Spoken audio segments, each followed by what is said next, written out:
Well, hello and welcome to Insight with political tours and beyond the headlines. In 2016, Colombia signed a peace deal with leftist guerrillas, bringing with it hopes of long-term stability after decades of civil war. Perhaps just as crucially, it was meant to curb Colombia's infamous drugs trade. Instead, it has grown year on year, and now coca production is close to an all-time high. So today we're asking what's gone wrong? And can Colombia ever shake off its drugs problem? With us here, we have Sergio Guzman, an analyst and director of Colombia Risk Analysis, and Joe Parkin Daniels, our expert in Colombia, who's also the reporter for the New York Times and the Guardian in the region. So hello, Sergio. Hi, Nick. How are you? It's a pleasure to meet you. And you, I think there's a slight delay there. And we've also got Joe here on the line as well. Hello, Joe. Hello. Good to see you again. How are you? Yeah, we're good. Missing you, Joe, and it's been a while. It was 2017, I think, when we were last in Colombia, and itching to get back. This is going to be a broad conversation. We're not just going to talk about coca production, but what enables it. How much, and much of that is about Colombian politics and economic development, and some of it, as you might guess, has to do with who consumes it and US policy towards that. Just to start with, I want to start with you, Joe. Can you tell us what has been happening with coca production? What level is it at? And how much has it increased over the past few years? Absolutely. So, well, hello, everyone. Happy to have you all here. And so coca production, which is produced, coca leaf, the base ingredient of the cocaine, which is how it's measured. The production of coca leaf, according to the latest figures from the UN Office of Drugs and Crime, is that in Colombia, there are currently 154,000 hectares of land used to grow coca, which is, and that data is 2019. They released the data annually, so that data was released in 2020. We're still waiting to find out what the numbers were last year. And that figure then, 154,000 hectares, that's actually down 15,000 on the year before. A slight decrease, though up until then, it had been increasing by around 10,000 hectares a year. But to give that some kind of context for you, in the mid-1980s, when Pablo Escobar ruled the cocaine trade, coca crops in Colombia were tiny compared to today, with estimates hovering around 13,000 hectares. But in terms of cocaine production, in terms of cocaine, the drug that is sold on the streets and cities around the world, that hasn't changed as much. In 2019, we saw about 1,130 metric tons of cocaine produced in Colombia, according to UN estimates. In Escobar's day, the estimates say it was around 850 tons per year.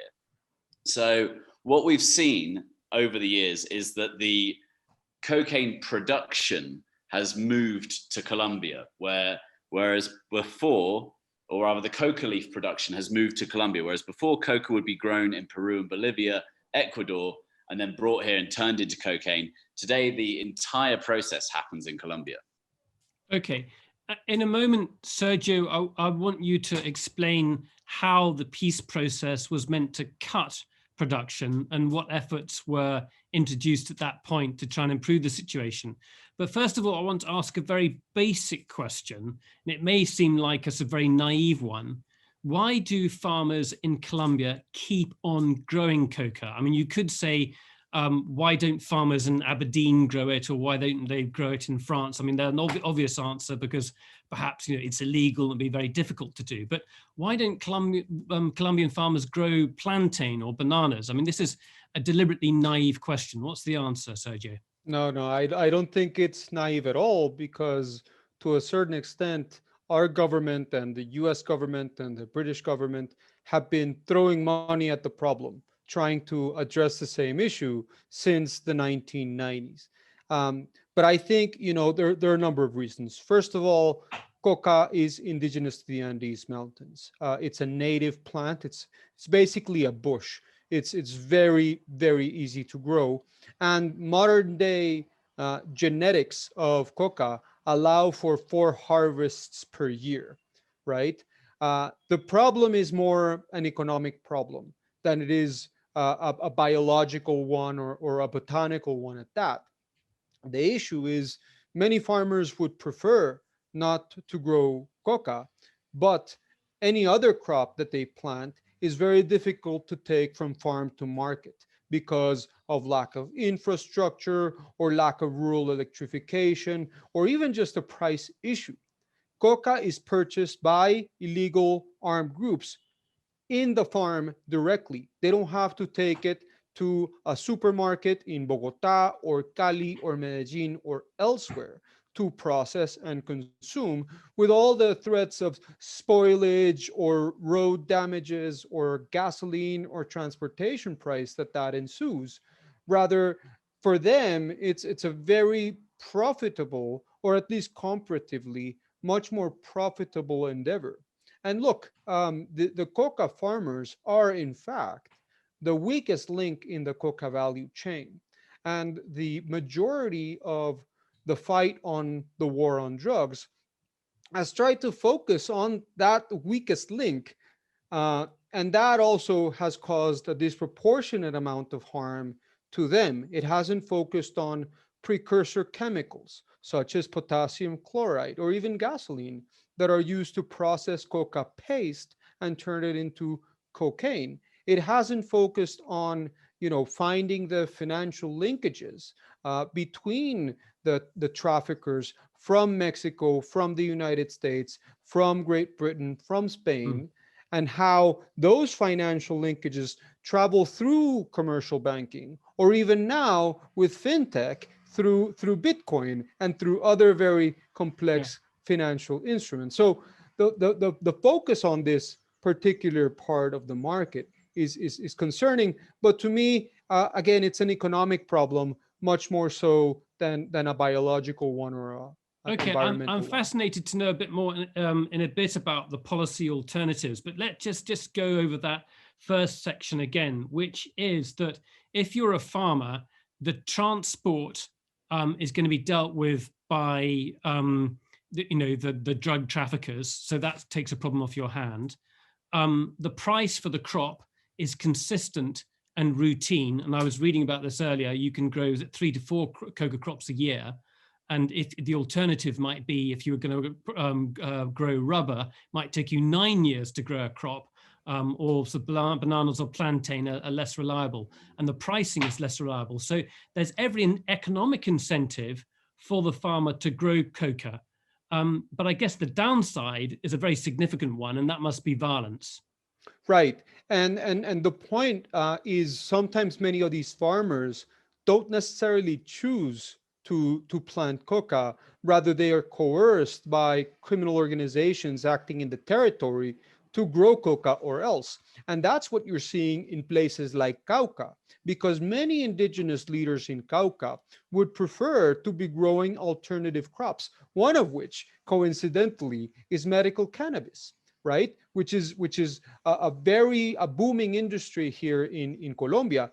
But drug traffickers, to maintain their profitability, are assassinating social leaders, assassinating indigenous leaders who are trying to dissuade the local population from growing coca, and wanting to adopt some of the government programs to do substitution. So we are in a conundrum. We're in a huge bind, and that's partly also driven by demand for drugs. But we'll get to that in a bit. Okay.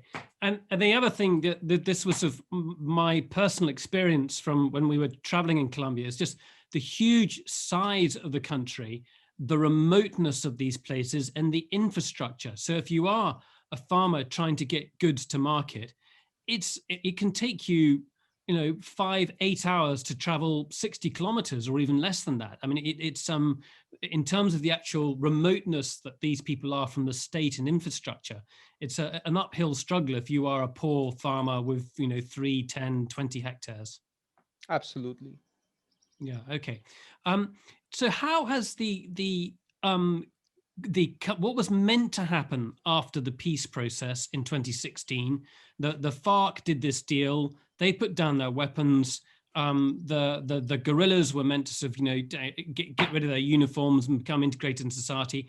And part of that deal was there was meant to be a whole-scale plan to remove the farmers in those areas from drugs production. What went wrong?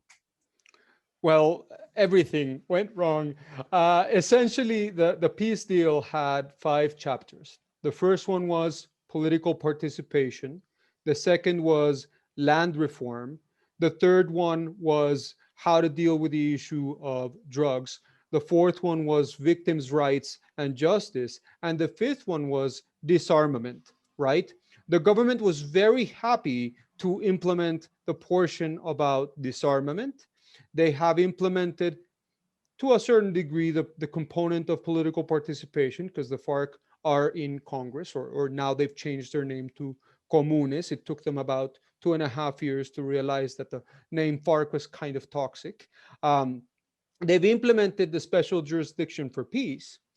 But the point that I'm trying to get at is that there's been very little progress on land reform, and there's been very little progress on drug reform. In fact, the Kroc Institute of the University of Notre Dame, which is the impartial verifier of the agreement, and it measures compliance, demonstrates that these 2 chapters of the peace agreement have been only complied, or only 2% or 3% of those 2 chapters has been completed.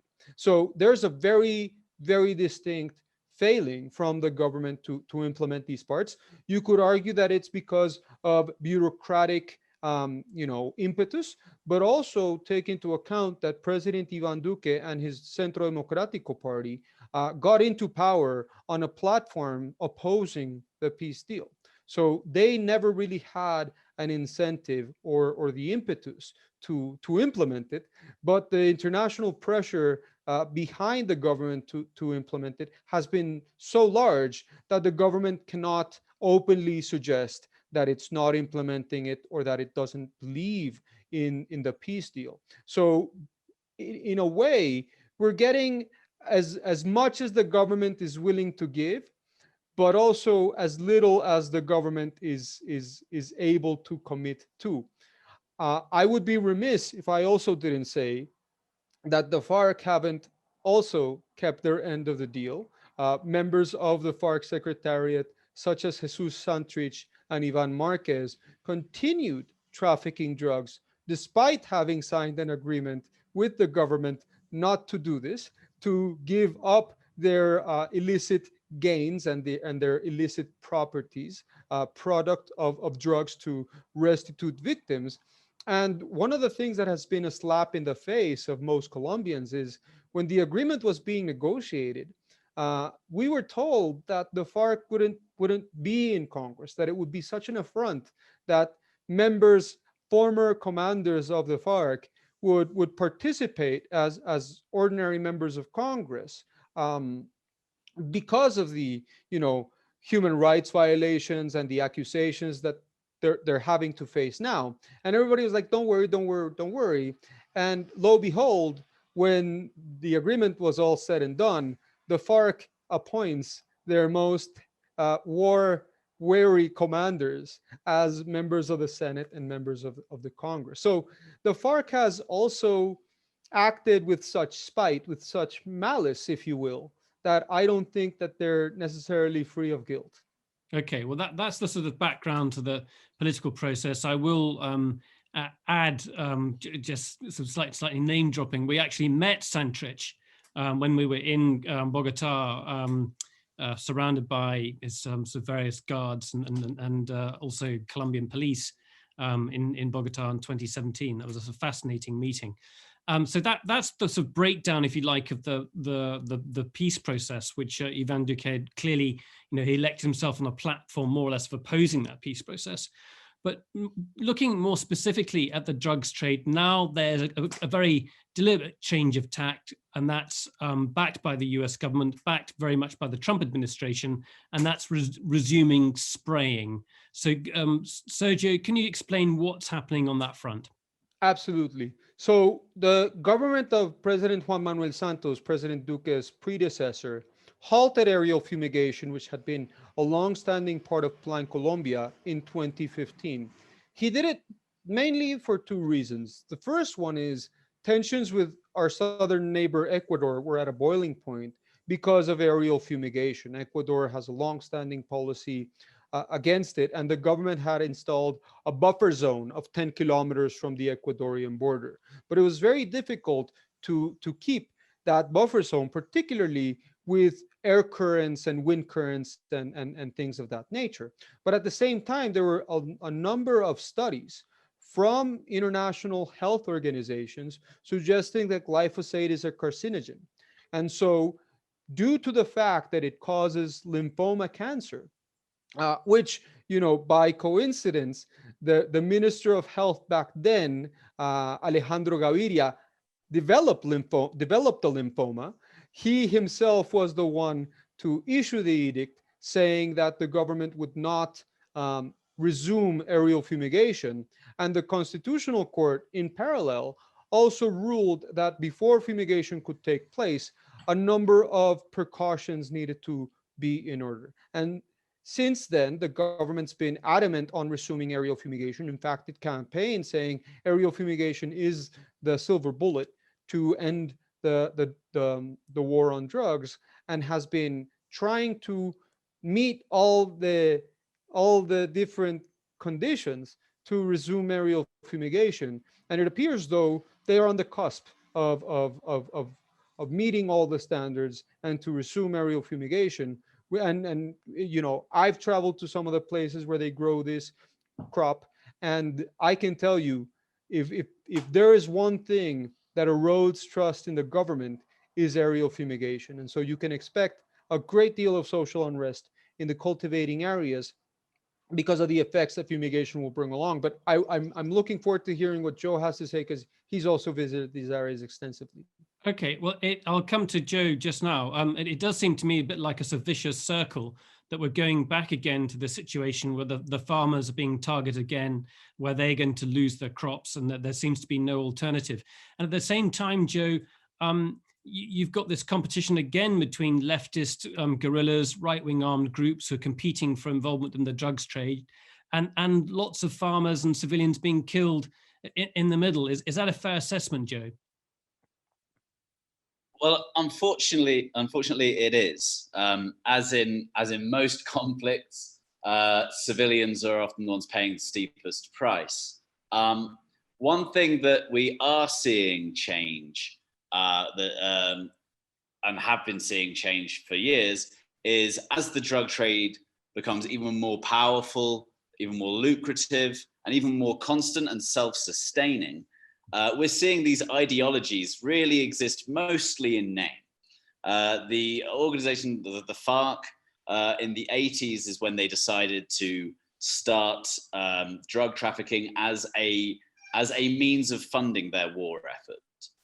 They also, at the same time, opted to start kidnapping for the same reason. And from then on, essentially, is when money starts sloshing around in these groups, and over time, the ideology erodes to the point where two leaders, Ivan Marquez and Jesus Santrich, your good friend, can sign a peace deal, ideologically saying this is all we're good, and then return to drug trafficking like at the same time, practically 2 years, and then subsequently, once the charges have been leveled, once the Interpol warrants are out, that suddenly then, oh no, now we're back to the jungle and we'll continue our ideological struggle. So the ideology is gone, but the drug trade continues. And unfortunately, the violence continues because while some FARC did not honor the deal, many did, they left a vacuum. They left a vacuum in the drug trade, which was moved in by anyone nearby. In some cases, they had paramilitary, right-wing, anti-FARC, anti-insurgency origins. In other cases, they didn't. And the state has always been weak in these areas. The logic was, without the FARC there, the state can be there, can develop the communities, can bring development, and people wouldn't be drawn to the drug trade, sucked in. The army would no longer have to shoot their way in, was the thinking. Of course, that didn't happen. The state never made it there. It didn't get there before other men with guns did. And alongside that, just adding to this miasma of violence and chaos, is that in neighboring Venezuela, which is a nearly 1,000-mile border, shared almost entirely unmanned, ungovernable, you have a rear guard for any of these groups. Coca can be produced on many swathes of the border, and then the groups can just hop it over across into Venezuela, which is of course in complete collapse and unreachable by the Colombian state, by the army. So that's the kind of the panorama we're seeing in the countryside, and the money from the drug trade just keeps it going. Yeah.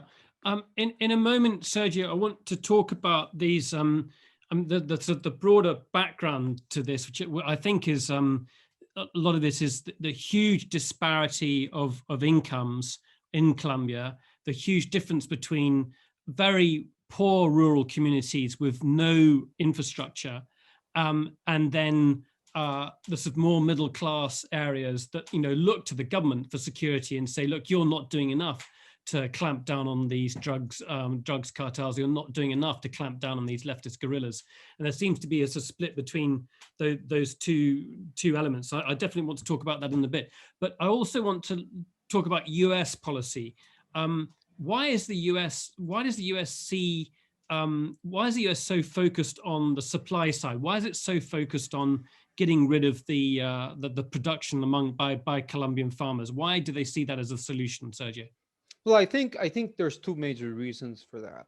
The first is when the U.S. looks at cocaine coming in the U.S. market, they can source 90% of cocaine to Colombia. So it's a market that concentrates supply to such degree that it makes sense to narrow down on Colombia. But also because Colombia, since basically 9/11, has been the most staunch U.S. ally in the region. Let's remember that before Plan Colombia, the country had been ruled by Ernesto Samper, and he had been, financed by narcos. His campaign had been financed by drug traffickers. And so the U.S. really does see Colombia, and I'll get to the question that's on the Q&A because I think this dovetails really nicely, as a foreign policy success. And the US has mentioned that word and Colombia on so many occasions. It's no surprise that the US has been wanting to replicate the Colombian model elsewhere. That I want to exemplify that by the US diplomatic corps changes, because it so happens that many US ambassadors to Colombia, after Colombia become US ambassador to Pakistan, that also has a similar issue, but with poppy, not with coca. And so it's unsurprising that the U.S. is trying to export this model that, according to... Let me just bring David Wood in. So David, no relation of mine, but David has just been traveling with Joe in Medellin and Bogota. So he's had a very sort of privileged overview of this. So David, just repeat your question and what you heard. I guess it was my question, just that it's a Biden policy too. I'd heard that the head American in charge of kind of hemisphere, the Southern Latin America hemisphere for security relations, just recently was in Bogota a week or two ago and said he was really pushing fumigation again as a solution, which I think is crazy, but it's kind of not just Trump, it's Biden too. And it's, apologies from Americans to the Colombians on the call. No, I think there's a number of things that David got right. Joe Biden was, in fact, the chairman of the U.S. Foreign Relations Committee in the Senate when Plan Colombia was first passed in the 1990s, in the late 1990s. And so Joe Biden has been very bullish on U.S. counter indiction and counter drug policies to begin with. What's interesting about Juan Gonzalez is the senior director for the National Security Council in the White House. He's Colombian American, but he also authored a report with several Republican and Democratic members of Congress that suggested that aerial fumigation was not, repeat, not the most convenient solution from US policy. But that also suggests how bullish the Colombian government on this side of the table was to resume fumigation. So I think the Colombian government did this very much despite Juan Gonzalez's visit, because of the foreign policy inertia that had been caused under Trump. But of course, the US has always said that aerial fumigation should be on the table. Uh, Even Juan, even Joe Biden have said it's up to the Colombians, but this is an option. So I don't think that we've seen sort of a seismic change in the approach to drugs under Biden, which many people hope to see. But at the same time, the issue of cocaine is probably not on Biden's priority list for the first 100 days. I think it's going to come later, once issues around COVID, particularly geopolitical issues such as Ukraine, issues such as Syria, begin to be off the table, and immigration. I was just told by a member of the U.S. diplomatic corps that, imagine there's 18 hours a day Joe Biden works. 17 of those hours are probably dedicated to domestic issues right now, and that extra hour he has left is all he has for the rest of the world.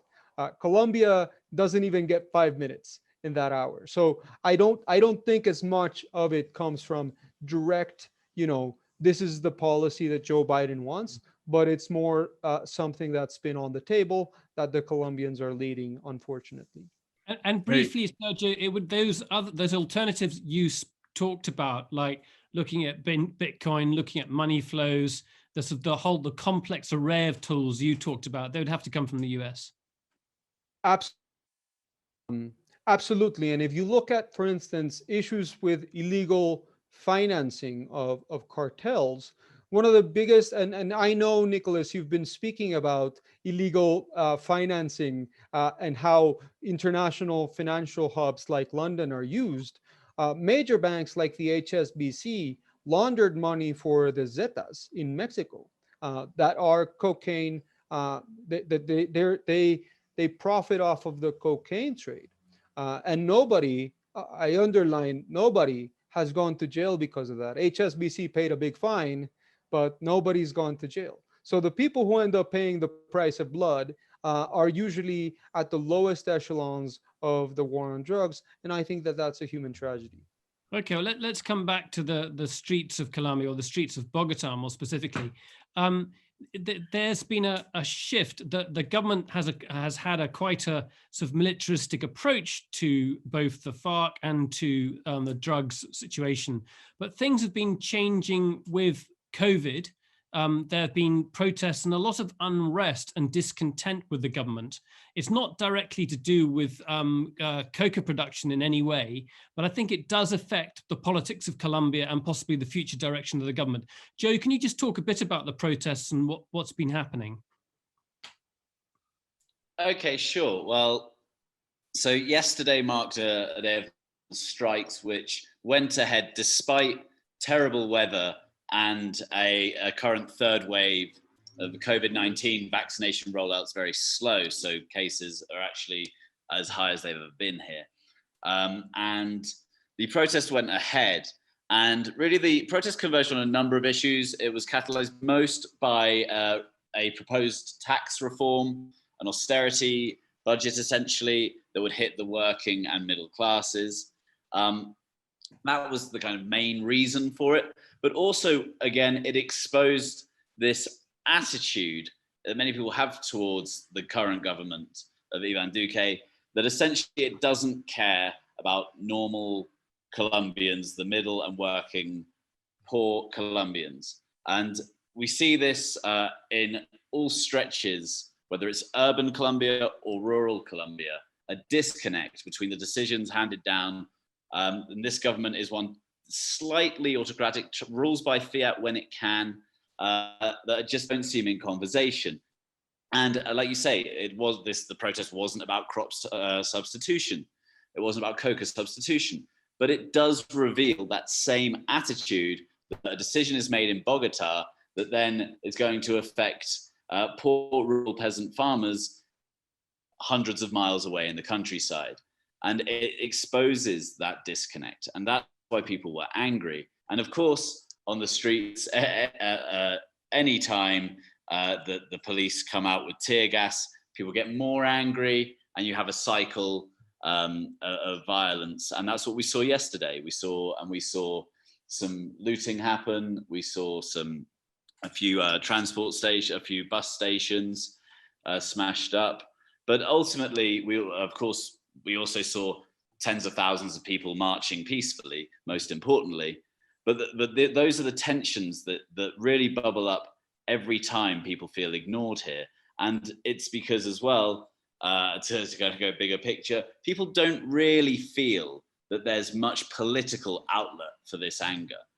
People don't really feel that the options come election time are really any different. We're seeing that change slightly now. The left is getting more of a voice, but typically Colombia has flicked between basically different parties, center right and hard right, for previous decades.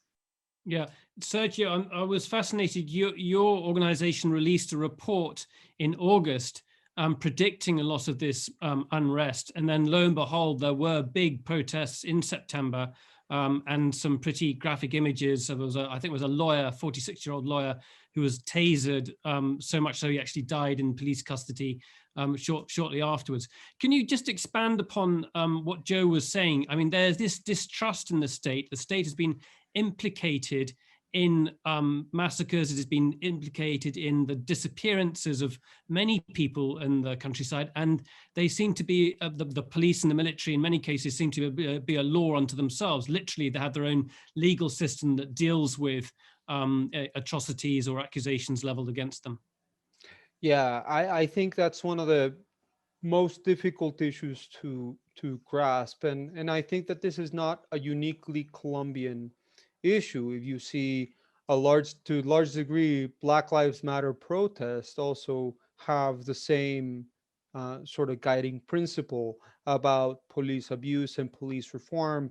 Just a few weeks ago, a similar issue occurred in the UK, and women's safety. So in Colombia, the problem is that those kinds of cases never see the judicial system, never see the light of day in a court of law, because the military courts basically function around the absolution of members of the military. And so for a very long time, Colombians have been trying to campaign for police reform.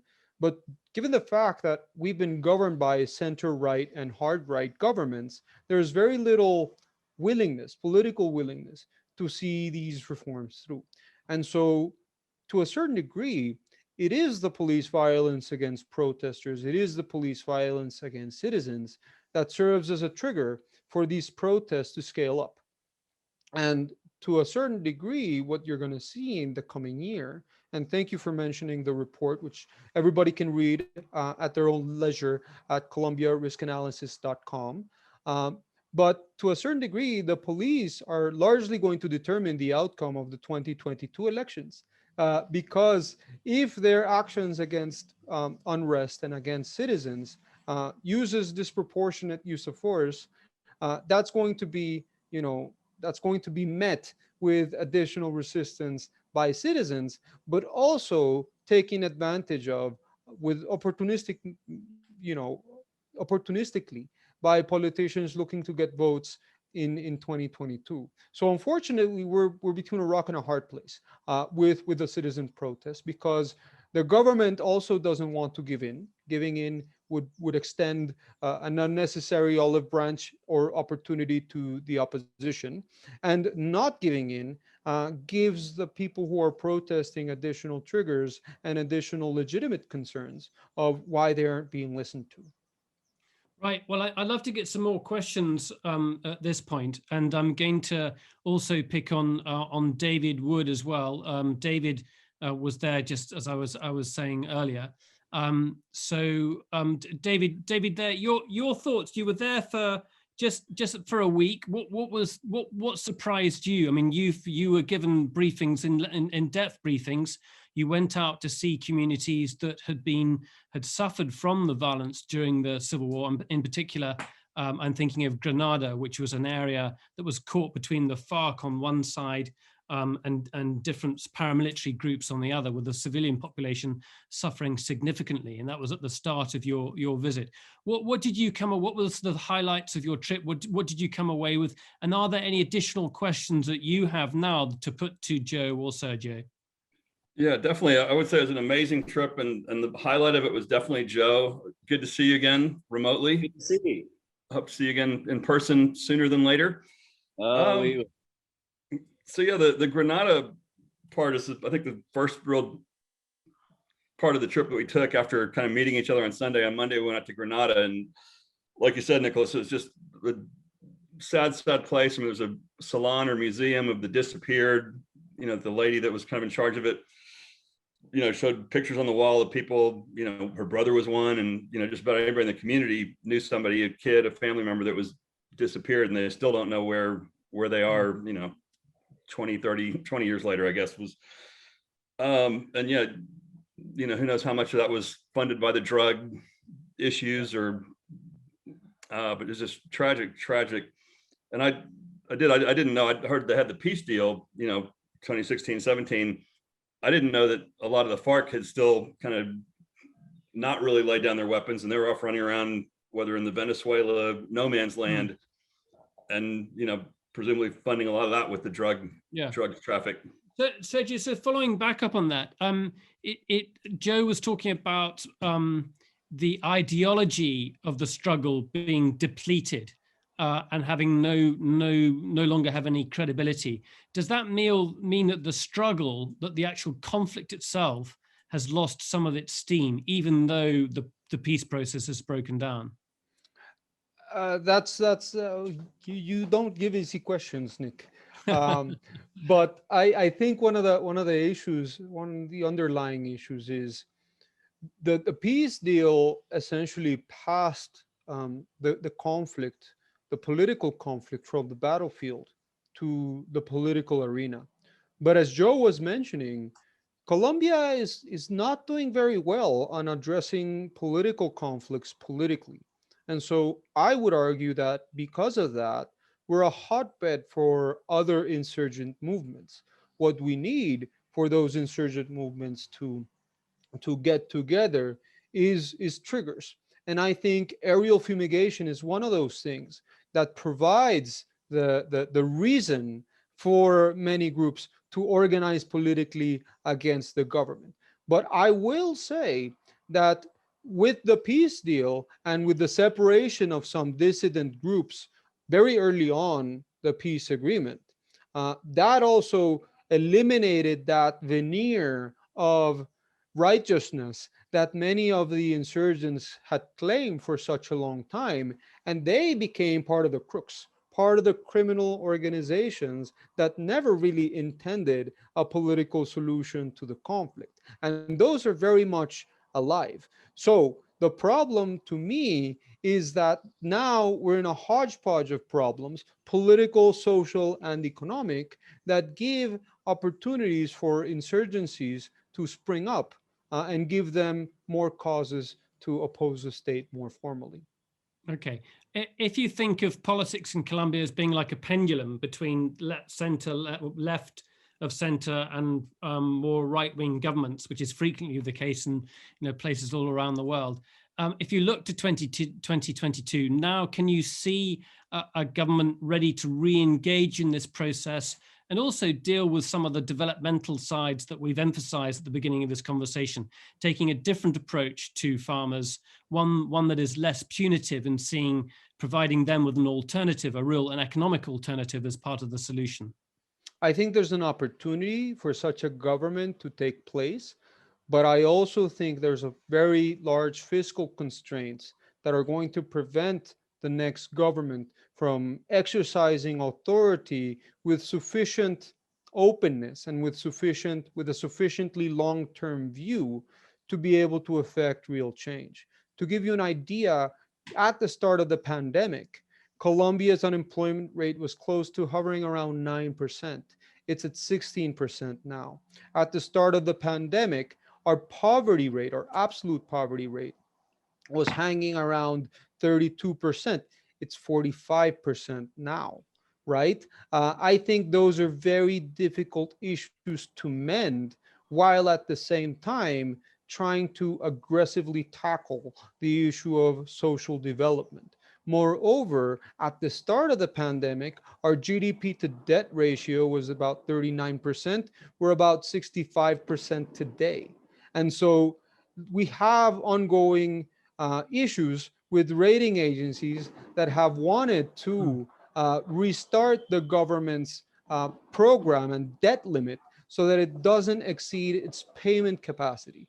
Otherwise, we'll be downgraded and credit is going to be more expensive. So what I'm trying to give you a sense of is how limited are going to be the next government's policy options due to the fiscal constraints.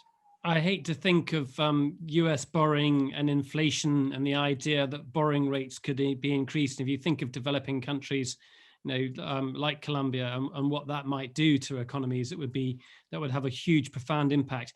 I want to bring in another element now, just to make things even more confusing and even more, complex for people. And that's the refugee crisis.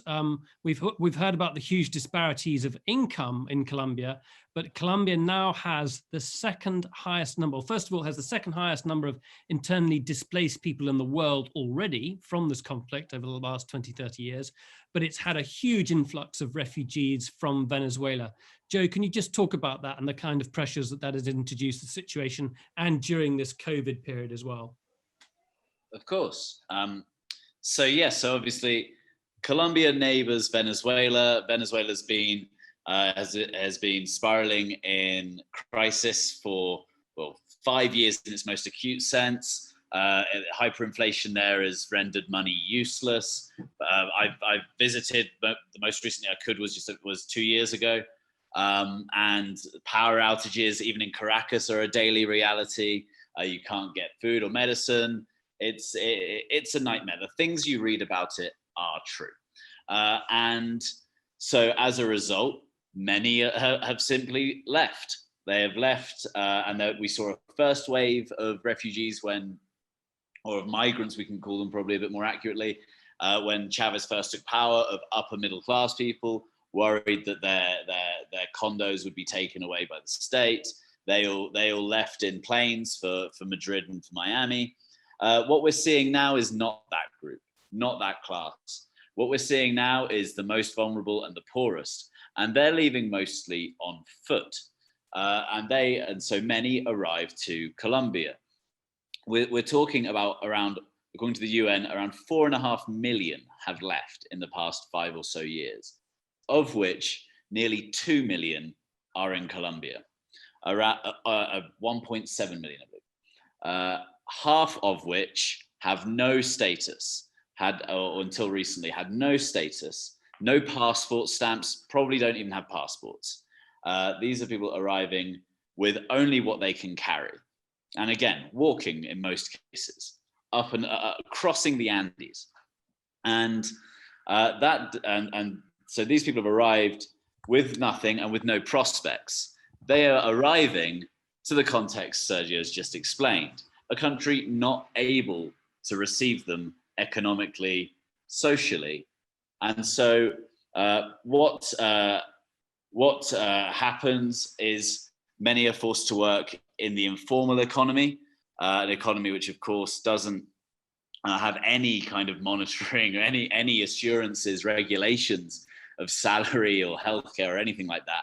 And they're left basically at the whims of hawkish, predatory landlords and employers in construction. Colombia recently. And these, in terms of where they are, have they gone to the bigger cities, or they dispersed? Are they still along the border? Where they concentrated? Just briefly, whereabouts are they generally? So they're concentrated in the major cities. Of course, there's a major concentration in the biggest city on the border, Cucuta. But after there, we're talking about the big cities which are inland. Bogota, a city of 8 million, Medellin, a city of 3.5, Cali, a city of 3 million. And then there's a few scattered on the populated Caribbean coast as well. Those are also hotspots for Venezuelans. And it's important to add that in January, Duque, to much fanfare, granted all Venezuelans in Colombia that had entered before the start of this year a temporary protected status, a status that will last for 10 years, allowing them to enter the formal economy, to apply for jobs, to access Colombia's healthcare system. What we're seeing in the rollout of that is it's not quite as rosy as some had hoped. It's not. So obviously it's good to be able to be formally able to apply for a job if there's a job to apply for. Yeah. And of course, healthcare. Well, for that to happen, these Venezuelans need to present themselves to the healthcare system and inscribe themselves within it. That's a bit of a miasma for anyone, let alone someone who doesn't have a phone. I asked that because I think it's an incredibly important point to add into the mix that, you know, Colombia's dealing already with all these problems, but on top of that, you know, Venezuela obviously is dealing with an enormous emergency, but they're having to deal with that as well on top of things. So it's very David, tough. if I could just add one thing that I think adds to the complexity factor is that both our southern neighbors, Ecuador and Peru, have effectively closed off their borders to Venezuelan citizens. So that essentially lockjams Venezuelan immigrants who come on foot, who come by bus into Colombia. And neither the election of Guillermo Lasso or whatever result happens in Peru later in June seems to suggest that these governments are going to follow suit with extending benefits to Venezuelan migrants. And so to a large degree, it's a problem that Colombia's basically been dealt with and has to deal with itself. Now, the Brookings Institution, a fellow named Danny Bahar, he's Venezuelan, half Israeli. He ran the numbers, and a Venezuelan migrant, because we can't call them refugees for legal reasons, gets international funds for about $125 per year.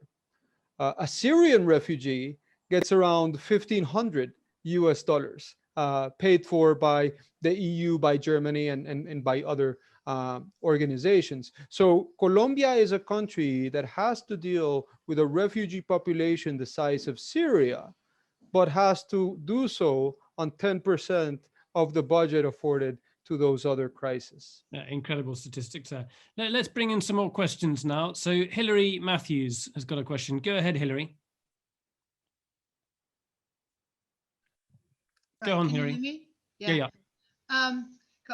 Gosh, that's a whole nother situation, the refugee migrant situation. It's absolutely tragic and awful.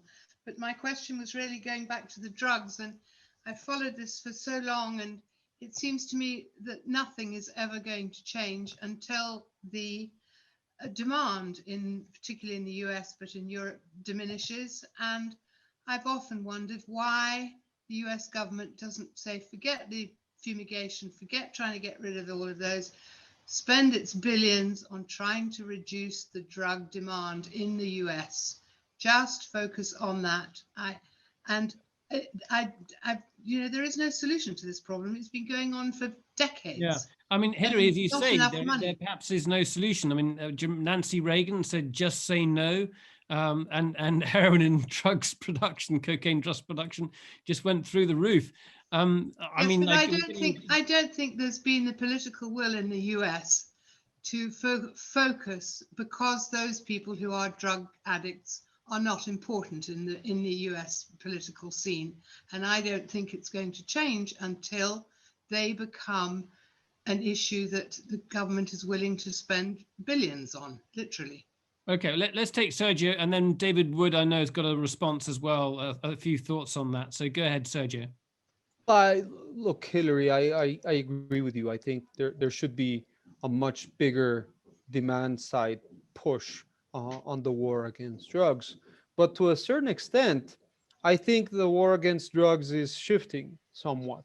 I think the issue around marijuana consumption, cannabis medication, and things like that are opening a lot of new avenues in this regard.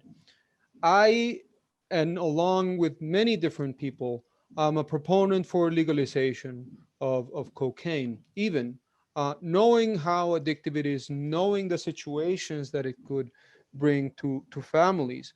But I think having this outside the realm of formality is only a funnel for money for illegal organizations. And I think the best way to approach the problem is to take the financing away from the illegal groups, regulate, and very heavily tax it.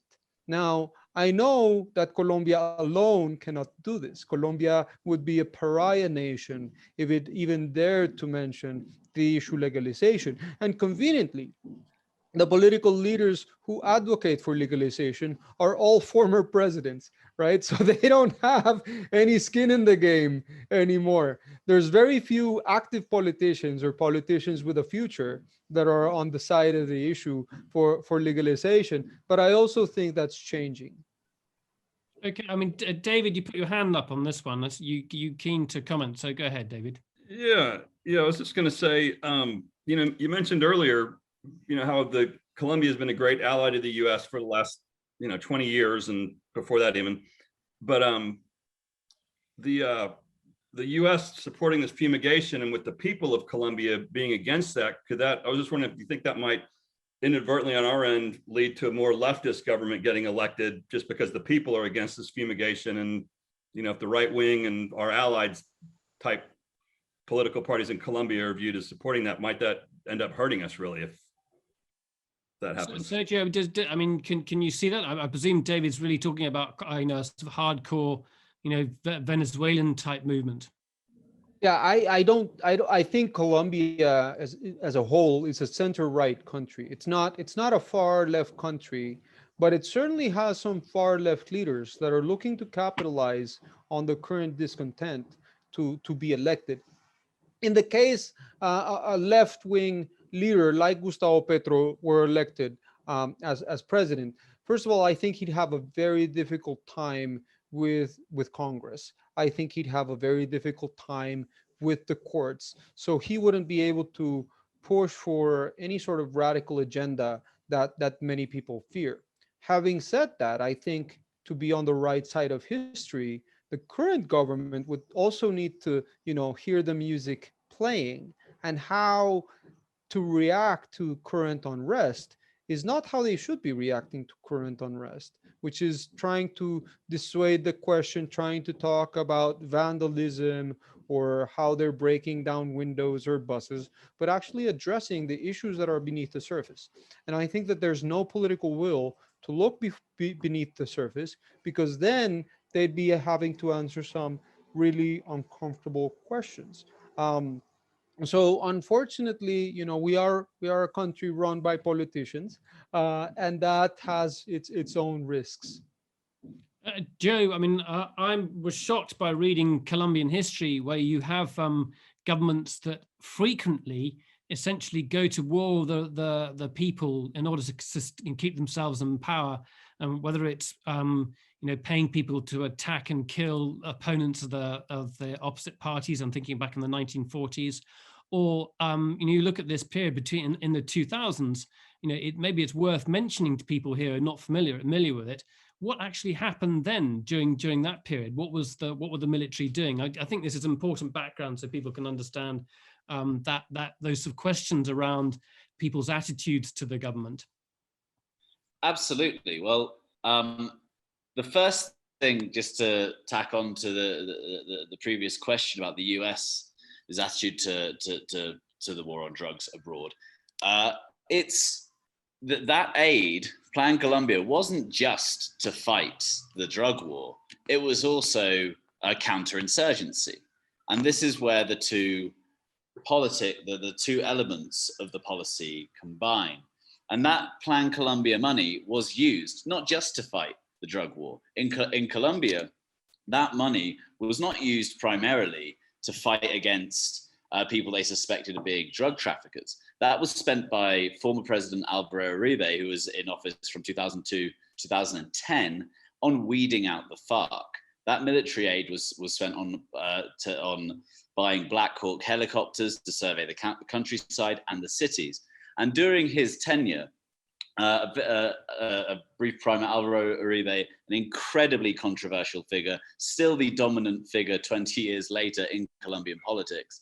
He comes from a non-political elite family, from a cattle ranching family. His father is killed by the FARC, and he essentially breaks the traditional two-party system in Colombia single-handedly. He's elected president on a platform of destroying the FARC militarily. A peace process had taken place under his predecessor and fallen apart. The FARC used those negotiations to strengthen. Uribe comes along, we are going to destroy them. The party slogan remains big heart, strong hand. And he unleashes the military to basically act with little oversight in their endeavors to weed out the FARC. That in the process, many civilians get killed. In one particularly macabre episode, which is known as the false positives scandal here in Colombia, there was a case of thousands of poor young men being lured to the countryside by the army with promises of work. They are then summarily executed, dressed in combat fatigues, and declared enemy rebel combatants. They're declared as combat kills, boosting stats. Those soldiers that carry out those killings are rewarded with perks, time off, promotions. This is just one of the human rights abuses that we saw under this period of Uribe and weeding out the FARC. And of course, these figures, and it's all very murky. The Minister of Defense at the time was Juan Manuel Santos, who then breaks with Uribe later and pursues peace with the FARC, successfully, at least in paper, gets them to sign the deal and is awarded a Nobel Peace Prize for his efforts. Just one of the strange contradictions that you'll see all the time here. So that's just one example of the human rights abuse we saw. David, last week, will recall, we were in a neighborhood of Medellin, the second city at Comuna 13, once controlled by the FARC, once used as an urban kind of hub for drug trafficking.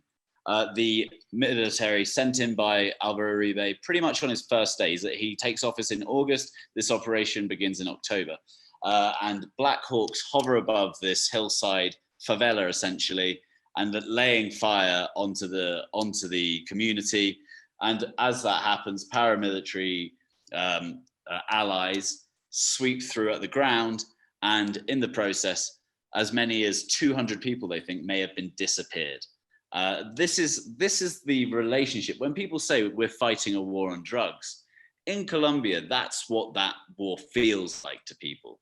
And this was the cases I'm talking about in 2000, but this continues today. And this is why when we talk about fumigation, it's another example of a poor Colombian.